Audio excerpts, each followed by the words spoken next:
Good morning, everybody. All you lobby people, come on in. You know you want to join us. Good morning, everybody, and welcome to the First Unitarian Universalist Church of Richmond. My name is Beth Mixovic, and it is my honor to serve on your board of directors. For those of you who are new to us and members and friends who are tuning in from near and far, welcome. We are so grateful to be able to connect with you. We are a community of many faith journeys and beliefs committed to being deliberately diverse and fully inclusive. We want you to know that whoever you are, you belong here. Our church was begun in 1830. Thank you, Pat Vaughn, for correcting my script.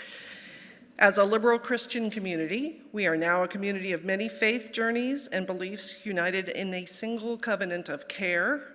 Through the years, we have struggled and often succeeded in the mission to seek personal wisdom, build beloved community, and serve the purpose of justice in the Richmond area. If you are a visitor here today, we are so glad you found us. We welcome you and thank you for spending some time with us, and we hope you will return again soon. Every service is a little different, our ministers unique, and our music ever-changing. The best way to discover who we are is to spend time with us over several Sundays. We encourage everyone to tune into these Sunday morning services 5 to 10 minutes early in order to catch the rolling announcements, and of course, everybody has subscribed to our newsletters that come out several times a week. That's a great way to stay plugged into the community. So I now invite you to silence your cell phones.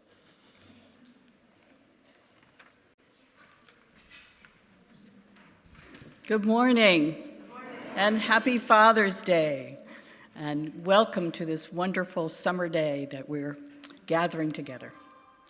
So I am Reverend Amy Russell. I guess I'm still one of the assistant ministers here, and we are very lucky to have our music ensemble Holy River joining us today.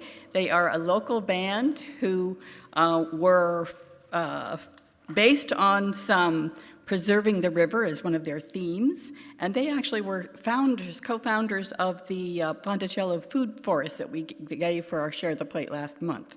So they have some of our same values, of course. So we'll hear from them later on. I want to give you an announcement about next week. So some of you are going to GA, and some of us are holding down the fort, including me. So what we're going to do next week is we're going to live stream the GA Sunday service here. And because of that, we're going to start our do a chalice lighting at 5 minutes before 11. I know you couldn't get here 10 minutes. 5 minutes before 11, 10:55, we'll do a chalice lighting here, and then we'll start the live stream. So we actually are in with our Unitarian Universalist tradition, joining them in that important Sunday service. So if you've never experienced one of those, it's a great service to attend. Great preaching.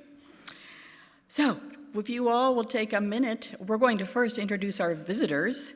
Anybody who's here for the first, second, or whatever time and you'd like to introduce yourself, raise your hand. And we have our minister of the mic who's going to come over here. Good morning. You can please stand so we can see you. Thank you. I think it'll come on when you try. I'm Ray Aldifer. We recently moved here from the Harrisonburg area, and this is my wife. Good morning. My name is Cynthia Page. Welcome. Over here.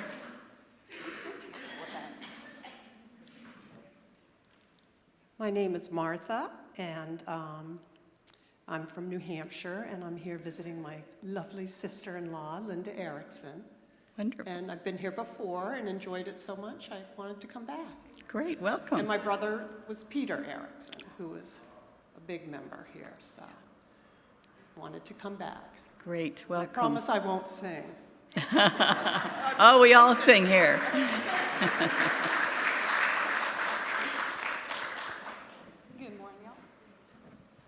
My name is Aisha Gray Henry, and I was invited here by my sister, the Gordons, and this is my husband, Kevon Henry, and this is our first time, but not my first time at a Unitarian church, so great to be here. Oh, welcome.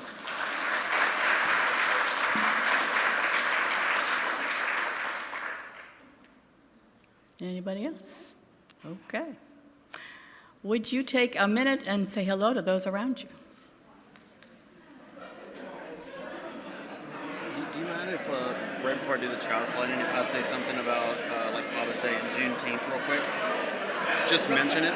Okay, I'm going to do something in that. Yeah, you mentioned it. I'm going to do a Father's Day prayer in the prayer. I wanted to mention Juneteenth just because, Yeah. I just want to say, like, because I went to the Juneteenth thing last night at Dogwood Dell, like the legacy thing, so I just wanted to, like, Thank you, Dewey. just mention it. Great idea. I should put it in the prayer too.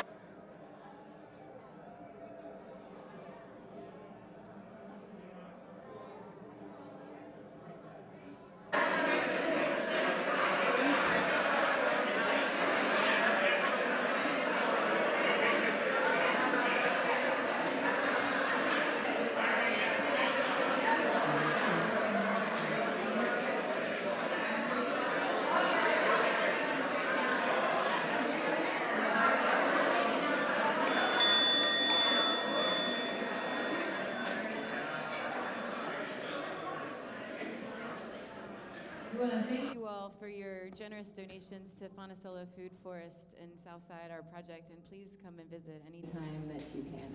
It's always open.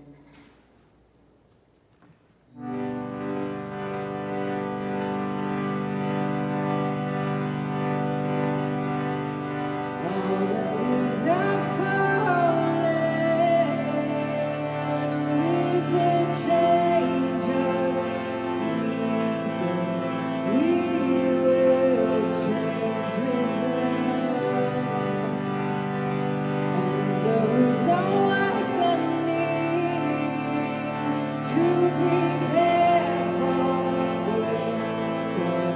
It will make us stronger, and the softness of the spring rain, it calls us back and calls us back again.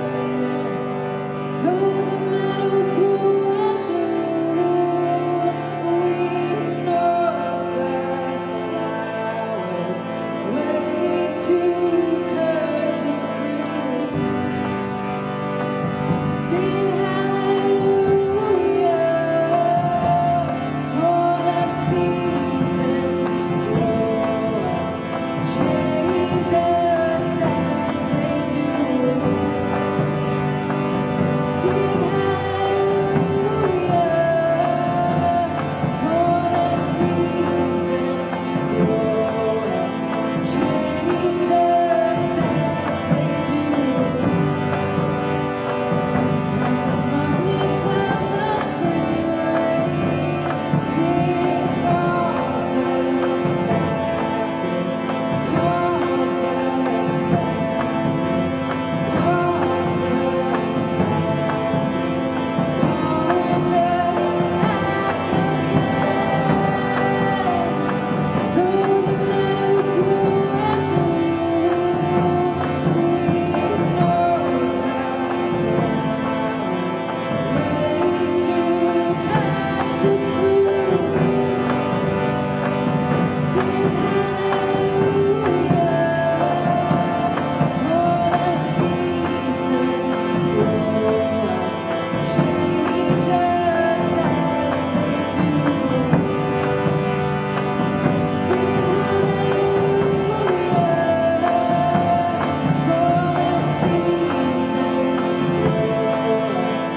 Thank you, Holy River. On this Sunday, before our association gets together for their General Assembly, I want us to focus today on thinking about what Unitarian Universalism means to each of us. What are the central values that hold us to this passionate desire to practice Unitarian Universalism? So we're going to talk about that and also the changes that are being made in the values from our principles. So that's what we're going to do today. So come, let us worship together.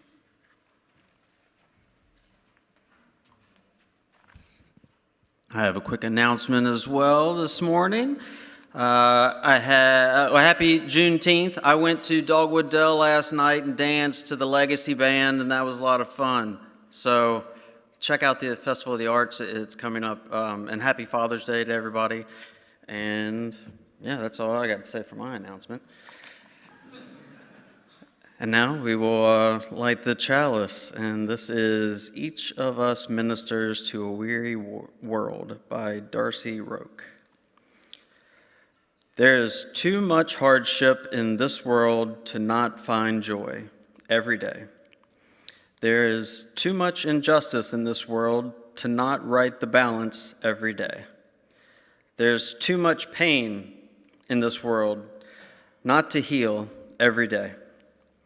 Each of us ministers to a weary world. Let us go forth now and do that which calls us to make this world more loving, more compassionate, and more filled with the grace and divine presence every day.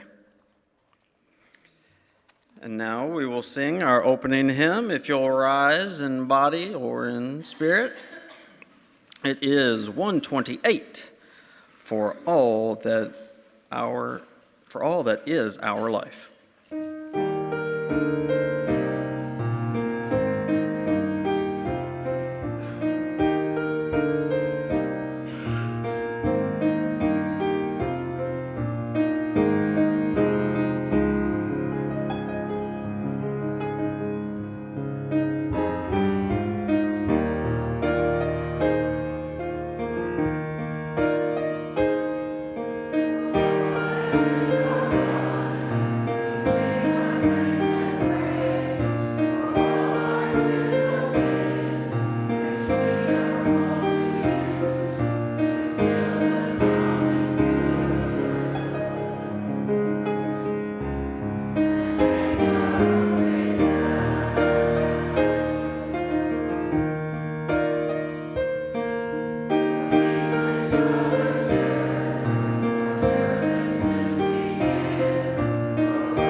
Free-Thinking Mystics with Hands by Reverend Tom Owen Toll. The cardinal truth of Unitarian Universalism is not that we are free, autonomous creatures, but that we have been created for intimacy, for linking with others, for bonds. To be free from slaveries of all kinds is essential, But to be free for community is the mark of religious maturity. Faith, hope, love are undeniable relational experiences. Unitarian Universalists are adamant that freedom without responsibility winds up in chaos, and that responsibility without liberty results in blind obligations. The combination of responsibility plus freedom is who we are and how we choose to travel. Playwright Lillian Smith put it aptly: freedom and responsibility are like Siamese twins. They die if they are ever parted. Responsible freedom also entails acknowledging that every significant human relationship, institution, and cause has its price tag. Liberal religion costs. The stable, consequential covenants in our lives that are not free. Getting something for little or nothing holds no enticement for Unitarian Universalists. Enterprises that free rides prove fraudulent in the long run.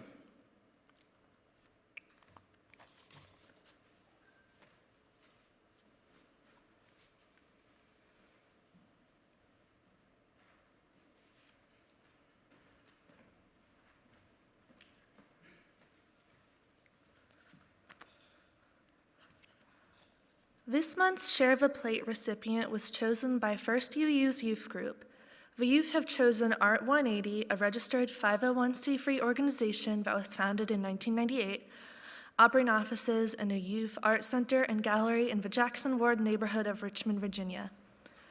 The mission of Art 180 is to be a collective of creative people cultivating the tools and strength of spirit to meet every moment, every trauma, and every triumph head-on. Their vision is to build a future for this collective where freedom is a given, creativity is a lifestyle, and every moment can be met with presence and purpose. Some of the shared values of the collective are to use art as an amplifier, whether it is self-expression or a political message, share the power of creativity, equality, and to create magic, ensure that everyone's voice is heard and everyone has a moment to share their opinions, perspectives, and questions, take youth seriously, respecting their voices and encouraging them to lead, to listen before speaking and grow through listening, and to keep curiosity close. Providing a financial gift will help support young people in the greater Richmond community with a safe space to channel their creativity while helping them realize their ability to share their stories with others through creative works. Our offering will now be taken and gratefully received. Thank you.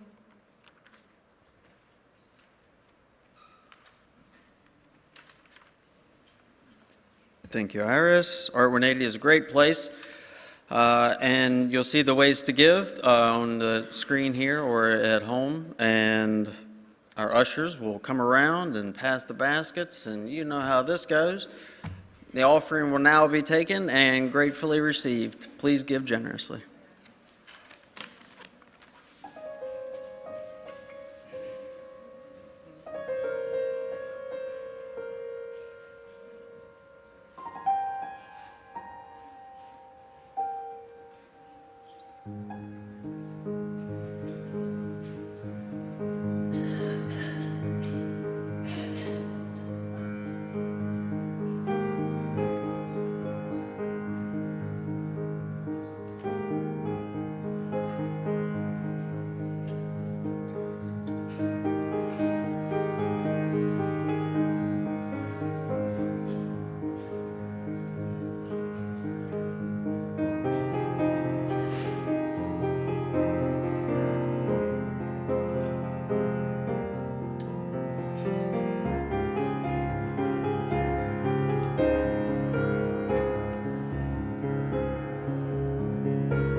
Let us take a moment to honor the sacredness of being together in community, let us take a moment to reflect on the importance of our Unitarian Universalist faith in community.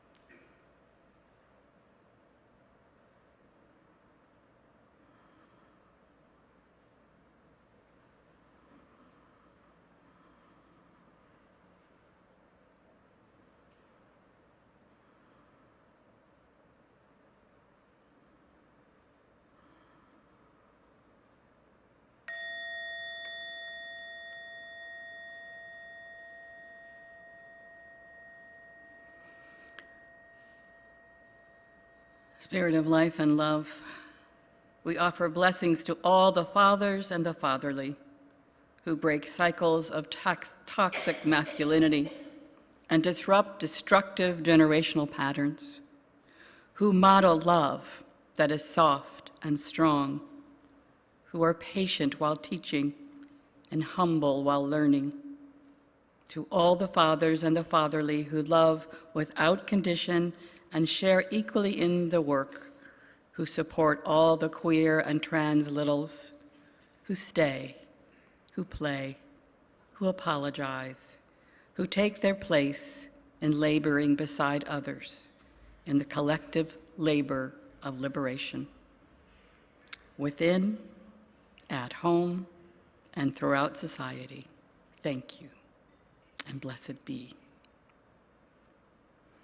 Spirit of life and love, this circle will not, cannot go on forever, yet this circle will never die. What each of us finds here is what we are not and what we need.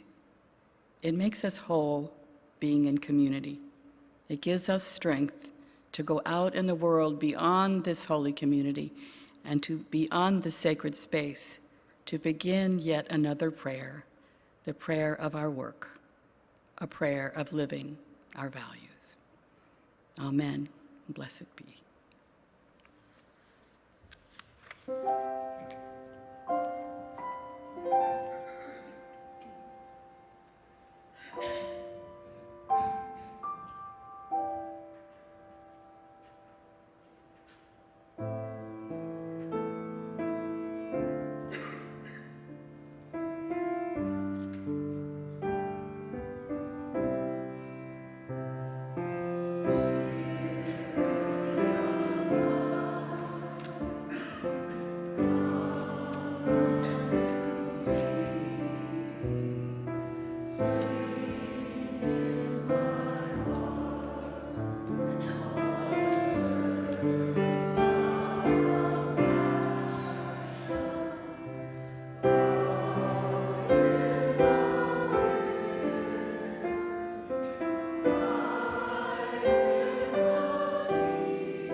Well, I'm ready to hop on board that boat. Thank you. So, does anyone ever ask you, why are you a Unitarian Universalist?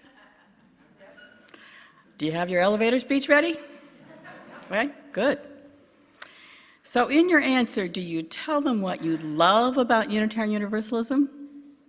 Or do you just tell them about what you've rejected from the other faith tradition you came out of? A little bit of both, maybe. Yeah, okay. What we hope is that we can talk about why we're passionate about Unitarian Universalism. So I think many of us have come to this faith tradition out of other faith traditions that we have left. And some of those faith traditions have belief systems that we may have felt we outgrew. We may have felt that our belief in God that resembled an old white guy with a beard just didn't fit us anymore. We may have felt that some faith traditions who were not inclusive of LGBTQ people was not somewhere we wanted to stay. Or we may have felt that faith tradition that had emphasized the wages of sin in the Last Judgment Day was not our way of seeing the universe. So those are some of the things we walked away from. And those are very good reasons for leaving a faith tradition, if that's what you believe. But they're not necessarily good reasons for staying in a faith tradition or coming to this faith tradition. So when we choose to make a commitment to a congregation or a faith tradition, we might want to consider whether the basic values of that faith tradition match our own. When we understand the heart of Unitarian Universalism, does it immediately bring us a feeling of energy, a feeling of passion, of wanting to do more? That's what I hope.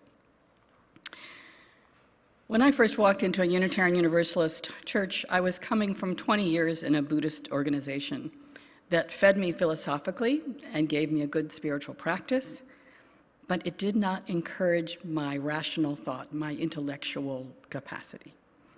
The Buddhist practice that I followed was coming from Japan, and it followed a lot of the Japanese traditions and culture as well.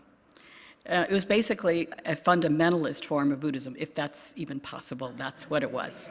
Doesn't sound right, I know. So we were told what to believe, we were told what to do and how to do it. It was very, excuse me, let me get my water.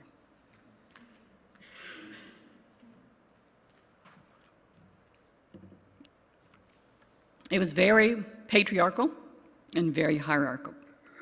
Because, of course, that came from a Japanese culture.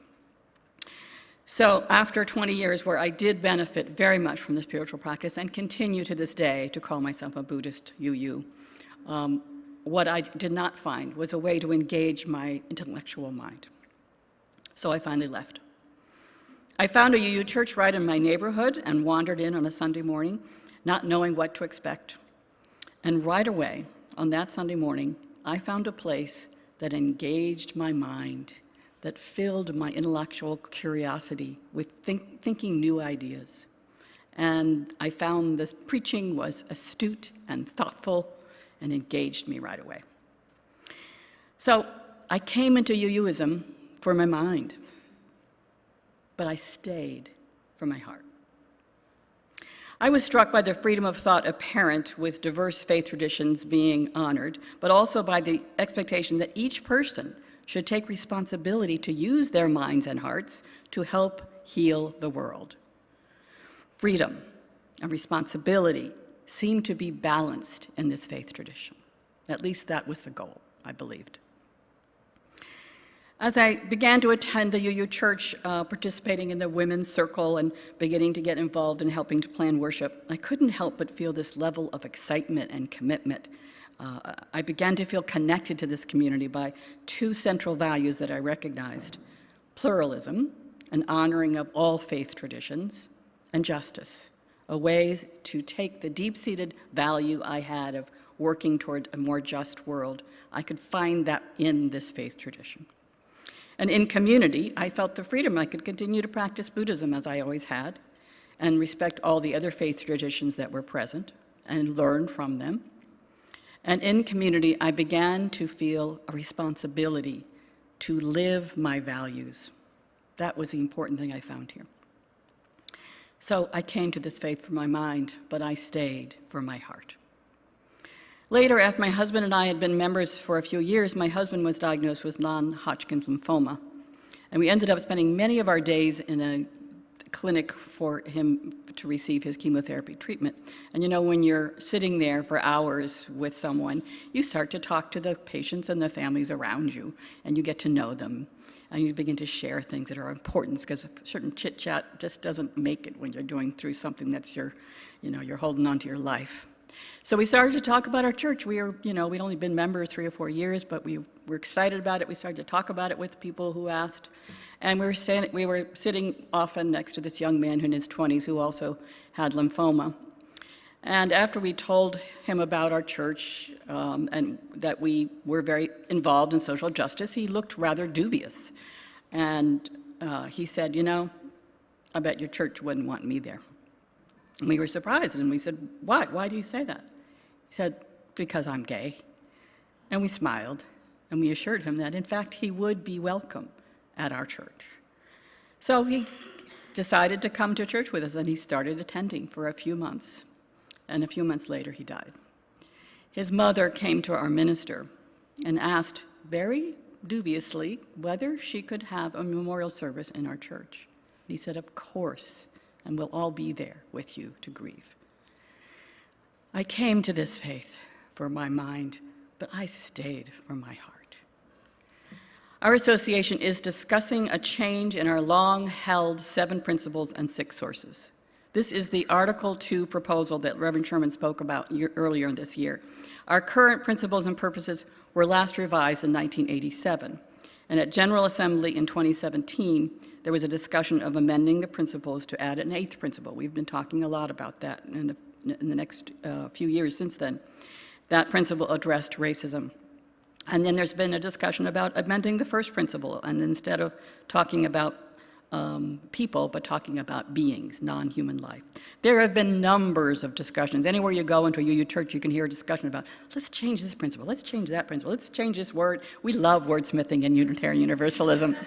Sometimes we stick in our minds, stay there. So we also have a bylaw that says we should be reviewing our principles and purposes every 15 years. We haven't done that. So we are very late in the game to come to this day where we had, 2 years ago, Article Study Commission was formed, and they've been studying how to change our principles. So these amended this proposal is going to be discussed at this current GA, and a lot of amendments are going to come. We're going to talk a lot more, because we do like to do that. We're going to talk a lot more about amending the current proposal. And then there'll be a vote on the amended proposal.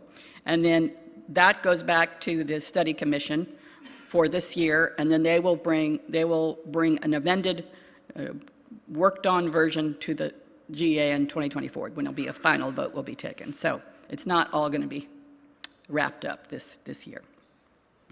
So Article 2 proposal takes the same values that were expressed in the 7 principles and 6 sources and opens them up by framing them very simply in 7 values. And at the heart of those values is love. These are the 6 values with love at the center. So I guess there are a number of reasons people might give you for why they proposed it this way. So these one-word values are very broad and inclusive. They cross boundaries of different cultures in terms of the details that we get into in our principles. You know, a lot of the diversity of thought comes from a different way of phrasing things in our principles.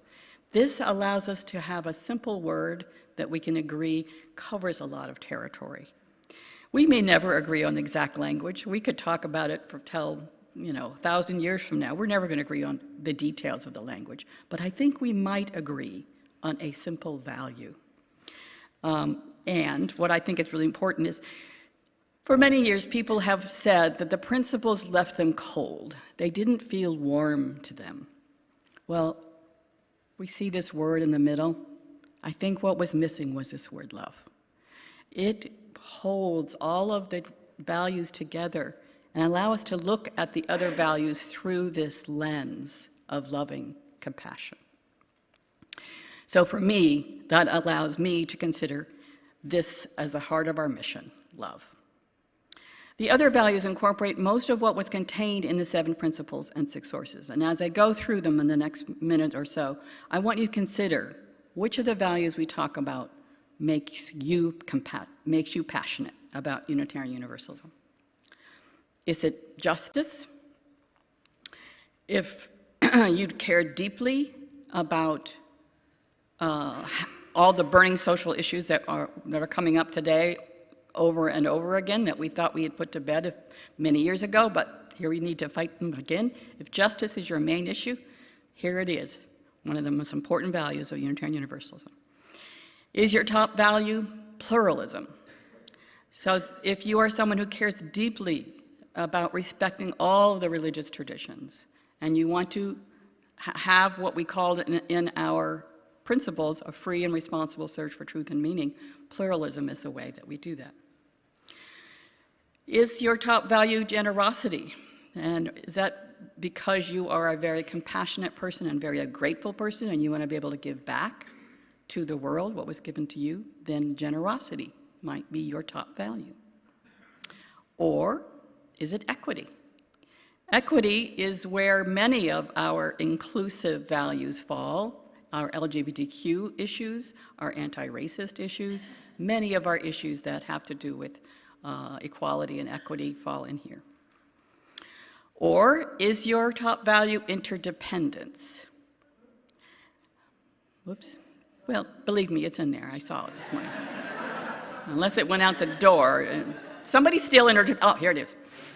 Okay, we honor the interdependent web of all existence. So this is the same value that we had in our principles, but it makes it broader because we don't have to talk about, are we talking about nature, are we talking about people, are we talking about animals? We're talking about everything. Interdependence talks about community, being interdependent on each other. It talks about the environment and nature as well. Or is it transformation? So if you believe deeply in how you are changed in a spiritual community, how transformation happens in community, then you might say that that's your top value.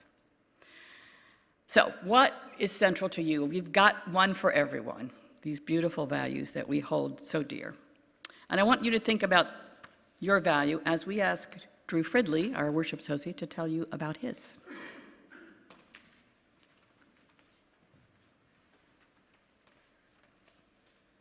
So I'm going to attempt to give, in a nutshell, my experience of UU, hit the high points here of the past 9 years. So I found this church through a humanist group, and it was a lot of humanists that they identified as atheists and agnostics and spiritual people. And I said, well, why are you meeting in a church? And they said, well, you know, they said it's less like a sermon each week, and it's more like a motivational speech. And so you got to go check it out yourself. And I said, okay, and I did that, and I used to come every Sunday and sit right here where Jerry's sitting and just take notes and watch.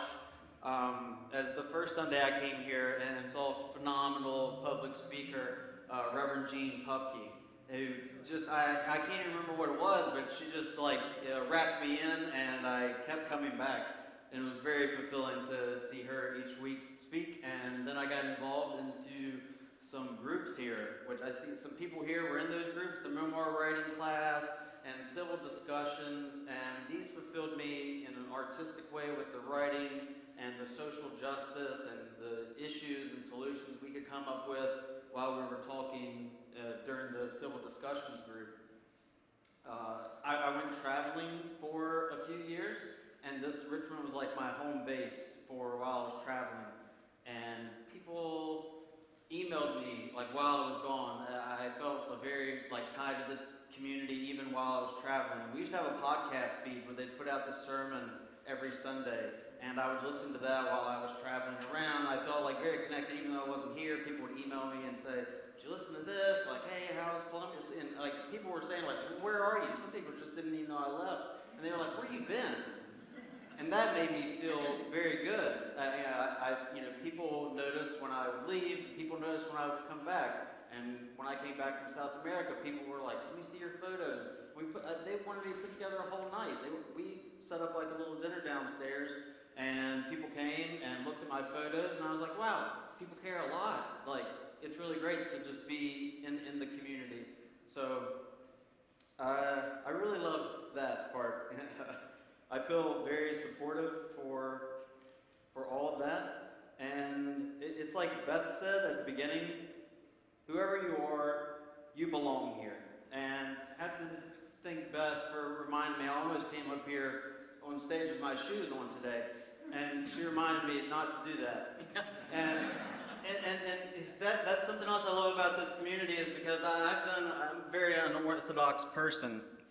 And no matter how unorthodox I get, I get nothing but like acceptance and love back from everybody here. And so like, you know, I'm not wearing shoes. I know I've told some of you things like, you should take your avocado pits and you should dry them out and grind them up and then like sprinkle it on your food for the fiber and things like that. Or I know I wrote a blog post that a lot of people in here have read, and it was all about how sustainable and fantastic it is to pee in your yard, in your garden. It's very, very good for it. Very good for it. I mean, I get some bewildered looks and you know, some double takes sometimes. But overall, I get nothing but just love and generosity from everyone here. And that you know, like Reverend Amy, much like her, I came in for my mind. I came in for the justice and the equity and the interdependence as far as values. And I stayed for being supported by a generous community that has seen me through a transformation over the years. So my elevator pitch is, amongst UUs, I feel very seen and heard and valued. And for that, I'm very grateful.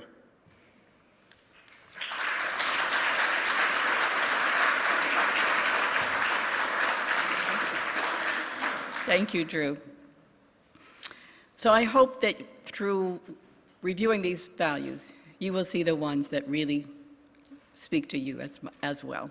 The chart you see there takes some of our principles and fits it around these values so that you see that they're all included in the values. You can get a look at this later on. It's I'll send it out on the e-news for some people to look at because it's hard to read here. So the Article 2 proposal also starts with a covenantal statement. As Unitarian Universalists, we covenant congregation to congregation and through our association to support and assist one another in our ministries.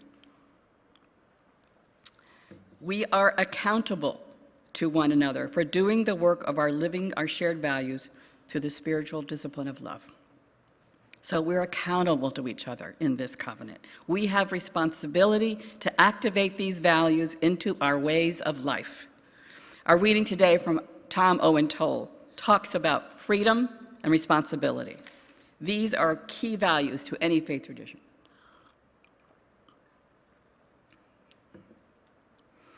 They need to be balanced in a spiritual practice. And I'm going to have to go get a cough drop, sorry. Hold on. Talk amongst yourselves for 1 minute. You never know this is going to happen until it does. Here we go. Thank you.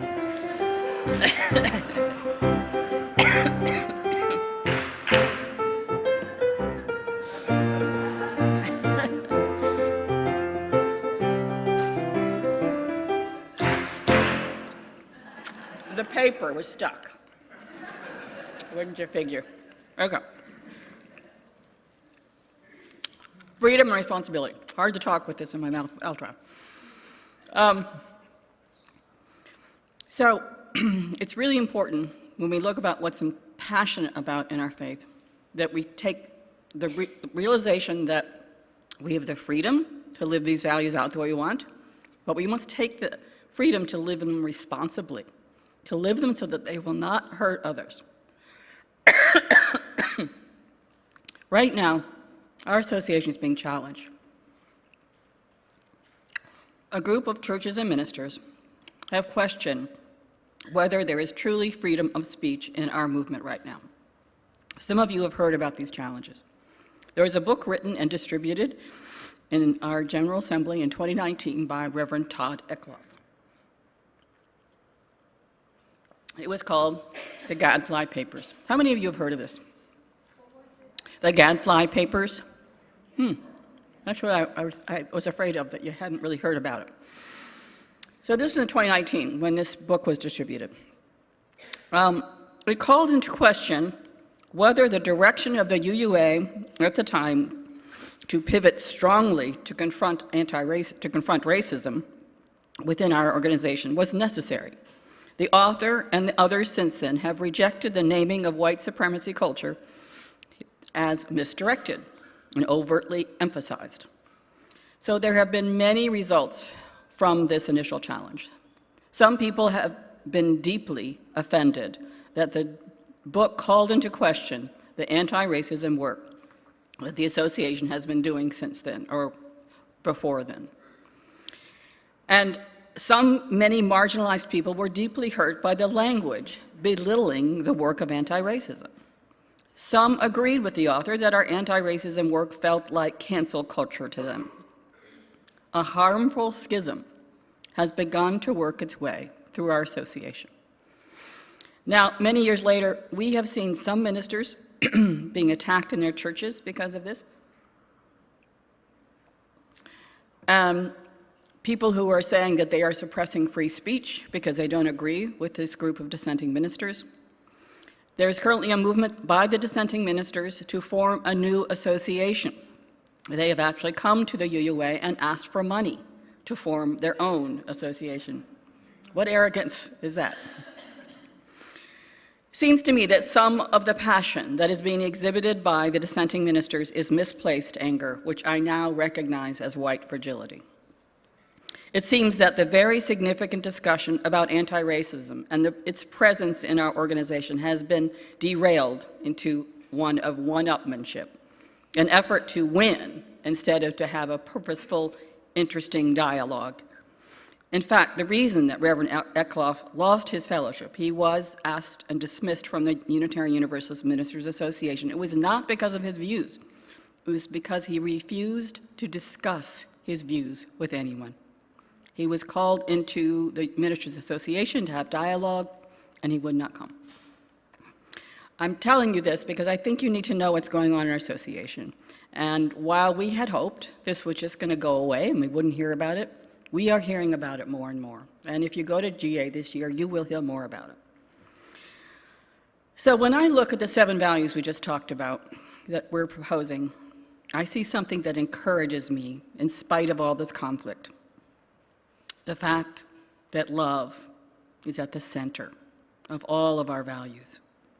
And we cannot begin to hold freedom and responsibility in balance with one another unless we have love at the center of it. Tom Owen Toll, who is our author from the reading today, said, "Responsible freedom also entails acknowledging that every significant human relationship, institution, and cause has a price tag. Liberal religion costs. The stable, consequential covenants in our lives are not free." So freedom and responsibility that Tom Owen Toll brings up in his article, that needs to be something we consider when we consider these new proposals and we consider the schism that our organization is going through. Responsibility means that we must be accountable to each other to ensure that we work for these values together. We have the freedom of expressing these values and living out these values in our own way, but responsibly, meaning looking at what our actions do to influence or hurt others. So there is harm that we can enact if we just act with freedom and no responsibility. The newly proposed values, which have all of our principles and sources reflected in them, allow us to center love within all of our values. If this proposal passes, and it's going to take another year before all of the discussing is done, because you know we love to discuss. But if we get through all of that, and I believe that we will pass this, I think that the new values will reflect a movement that takes freedom and responsibility and centers our passionate desire to live in a loving world. Thank you. Now we're going to extinguish our chalice.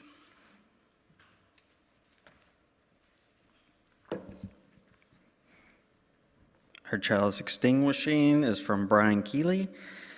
We extinguish the chalice, but its light lives on in the minds and hearts and souls of each one of us. Let us carry the flame with us and share it with those we know, with those we love, and most especially with those we have yet to meet. Will you please stand as we say our benediction?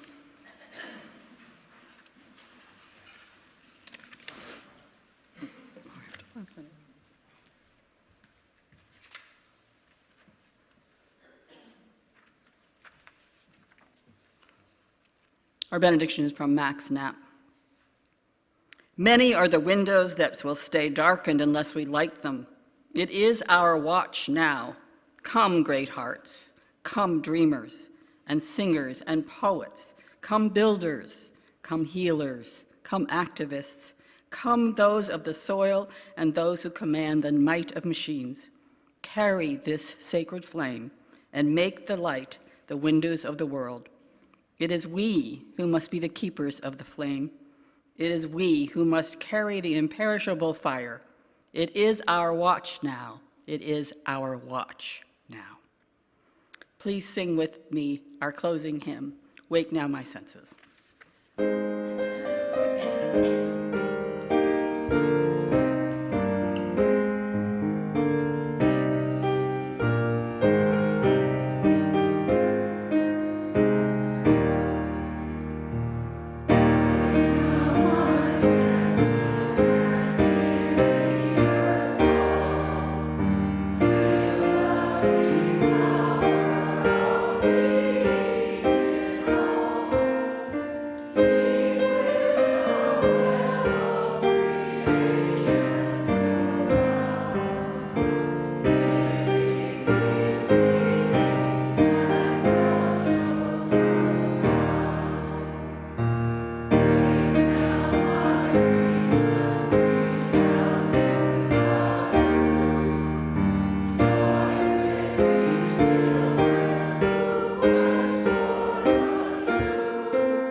Thank you.